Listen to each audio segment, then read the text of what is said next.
Ever feel like you're just swimming in information? You need to get up to speed on something complex and fast, but it's just noise. Yeah, happens all the time. Exactly. Yeah. And that's really why we started the deep dive. Think of us as like your personal shortcut to getting genuinely informed, designed for you. Today, we're going to pull back the curtain a bit on how the best organizations, well, they don't just talk quality. They engineer it. It's in their DNA. We're diving deep into quality management, specifically ISO 9001.201 tray. But maybe more interestingly, we're zooming in on two really crucial roles, the internal auditor and the lead auditor. That's right. And our mission today really is to get clear on who these people are, what exactly they do, and honestly, why they're so vital for a company's success. Okay. We'll look at how their roles, which are pretty different, actually work together to make sure a quality management system, a QMS, is really robust. You might even find some surprising stuff about how quality really gets managed day to day. Okay, so before we get to the auditors themselves, maybe we should set the stage. What is ISO 9001.201 fee? I mean, lots of people have heard of it, but... Sure. So it's basically the world's go-to standard for quality management systems. It's huge. Right. And the thing is, it sounds maybe a bit dry, a bit checklisty, but it's actually a really smart, structured way to approach quality, process-driven, and super versatile, works for almost any industry. Okay, so versatile. But what does that mean? Like boots on the ground for an organization? What changes? Well, this is where it gets powerful. ISO 9001 really makes things better, practically speaking.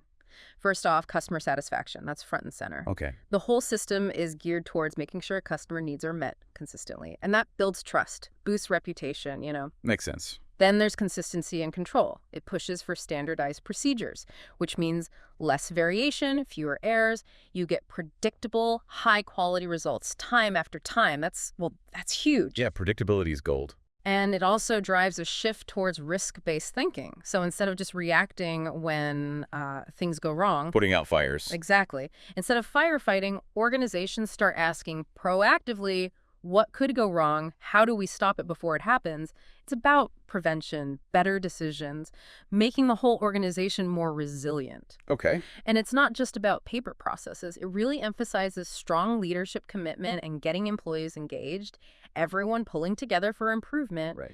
And finally, a big one, global recognition and market access. Having that certification, it opens doors.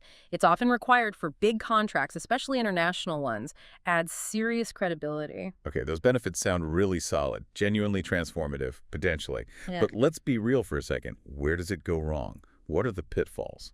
Because surely not every company nails it, right? Oh, absolutely. That's a really important point. The biggest pitfall, treating it like just a piece of paper. Getting the certificate for the wall, but not actually living the principles. The paper exercise. Exactly. When it's done right, though, the impact is real. Strategically, operationally, think about operational efficiency. It genuinely streamlines how work gets done. How so? Well, it cuts out redundant steps, reduces waste, rework, those frustrating delays, which means, better productivity and lower costs. That hits the bottom line. Okay, so efficiency, cost savings. What else? It also fosters a real continuous improvement culture, and that's not just jargon.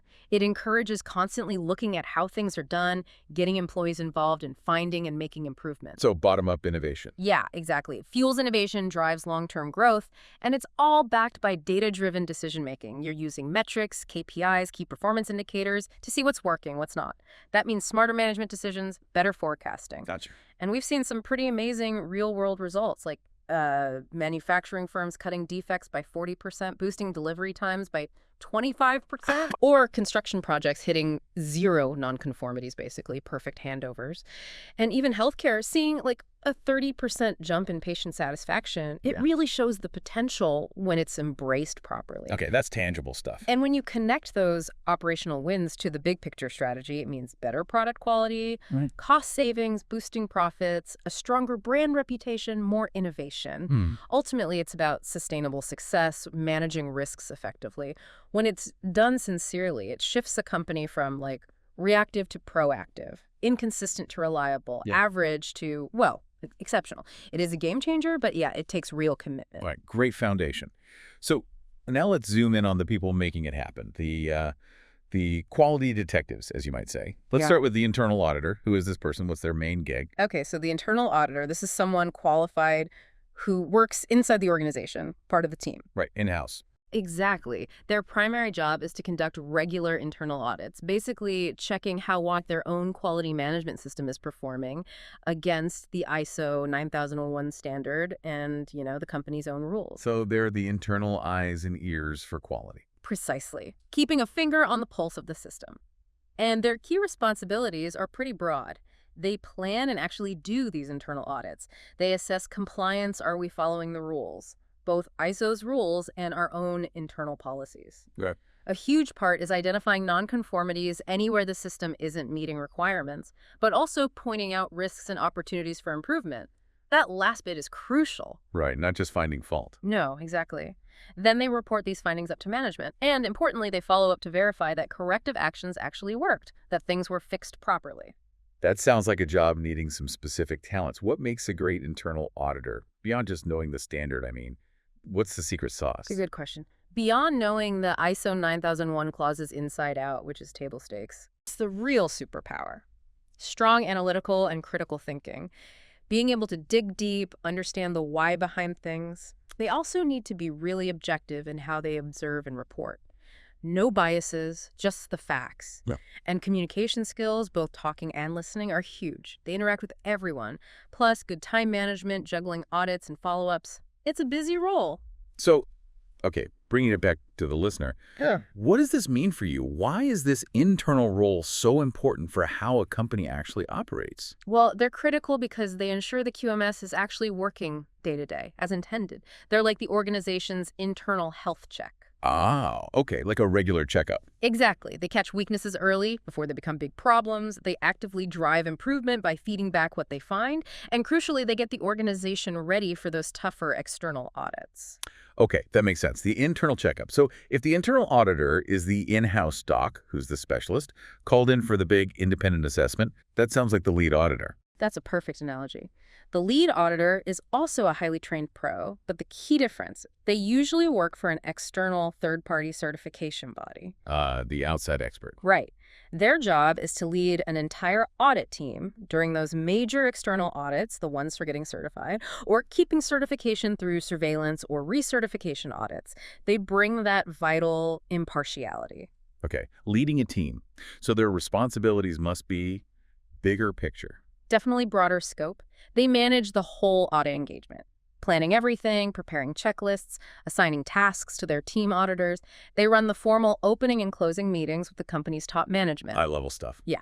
They have to ensure the audit is impartial, competent, thorough. They're looking at everything: internal audit effectiveness, risk management, customer feedback processes, overall compliance. And ultimately, they write the final report and recommend whether the organization gets or keeps its certification. Big responsibility. Immense responsibility. What specific expertise does that demand? It Right. sounds like more than just knowing ISO 9001. Oh, for sure. A lead auditor needs deep knowledge, not just of ISO 9001, but also ISO 1911. That's the standard on how to audit management systems effectively. It covers principles like impartiality, evidence-based approach. It's the auditor's rulebook. Got it. ISO 1911. Yep. Plus, strong team leadership skills are essential. They're managing people, coordinating complex reviews. They need sharp, risk-based auditing skills, strategic thinking, conflict resolution abilities. Audits can get tense, and top-tier communication, written and verbal. They're dealing with senior execs, writing formal reports. So that external viewpoint they bring, it sounds absolutely fundamental for the credibility of the whole certification. It is totally fundamental. Lead auditors provide that independent verification. That's what gives the certification its credibility with customers, partners, everyone. Right. They're crucial for spotting systemic issues, maybe things the internal team is too close to see, and they drive accountability right to the top. They are essentially the independent judges confirming if a company truly meets that global quality benchmark. Okay, let's really nail the differences. Let's put them side by side. Internal versus lead. What are the key distinctions? Yeah, seeing them in contrast helps. So, employment. Internal is usually in-house staff. Lead is typically third-party, external, Okay. audit scope. Internal focuses on, internal audits, day-to-day QMS health. Lead handles the big external audit certification, surveillance, recertification. Got it. Different playing fields. Totally. Audit team. Internal might work alone or with a small internal team. Lead auditors lead teams, often multi-member teams for bigger audits. Right, leadership role. Then certification level. Internal auditor training is foundational, maybe intermediate. Lead auditor training is advanced, professional level, much more intense. Makes sense. Their focus differs too. Internal is more on continuous improvement inside the org. Lead is focused on strategic compliance and the overall certification decision. Okay. And lastly, training. Internal auditor course might be, say, 2 days. Lead auditor is typically 5 days, 40 hours, often with accreditation like IRCA, which is a big deal globally. And you mentioned accreditation bodies, IRCA, CQI, PCB, Exemplar Global. Those are the names to look for. And it sounds like getting to be a lead auditor requires more groundwork too. Definitely. You need that strong ISO 9001 knowledge, ideally real work experience in quality, and often some prior auditing experience helps. Even if it's not always mandatory, it prepares you for that leadership aspect. Okay, so wrapping this section up, it's crystal clear. Both roles are vital. They're like two essential gears in the quality machine, right? Absolutely. Distinct gears, but they mesh perfectly. Internal auditors drive improvement from within. They're the engine making sure the system runs smoothly day to day, finding those small issues. The continuous improvement drivers. Exactly. Lead auditors provide the independent validation from the outside. They confirm conformity to the world, giving the certification meaning, helping organizations achieve and keep that stamp of quality. And this is how that game-changing impact we talked about earlier actually happens on the ground. These roles working together. Yes. They enable companies to deliver value consistently, tighten up controls, win business because they can prove their quality commitment, handle risks proactively. Not reactively. Right, and build that foundation for long-term sustainable success. That shift from reactive to proactive, inconsistent to reliable, it happens because these skilled auditors are guarding the process. And that brings our deep dive today to a close. We've looked at ISO 9001.201 FAIN and really unpacked the crucial roles of the internal and the lead auditor. I hope making those distinctions clear helps you see how top organizations really pursue and improve their quality. Yeah, and it's worth remembering quality management isn't just about hanging a certificate on the wall. It's a real ongoing commitment. It's about robust systems, yes, but also the skilled people, like these auditors, making it all work. So here's something to think about as you go about your week. How might understanding these specific roles, the internal checker, the external verifier, empower you? Yeah. How might it help you ask smarter questions about quality in any organization you deal with, whether you're buying a product, working within a company, or even investing in one? Something to mull over. Thanks for diving deep with us today. Keep exploring, keep questioning, and we'll catch you on the next deep dive.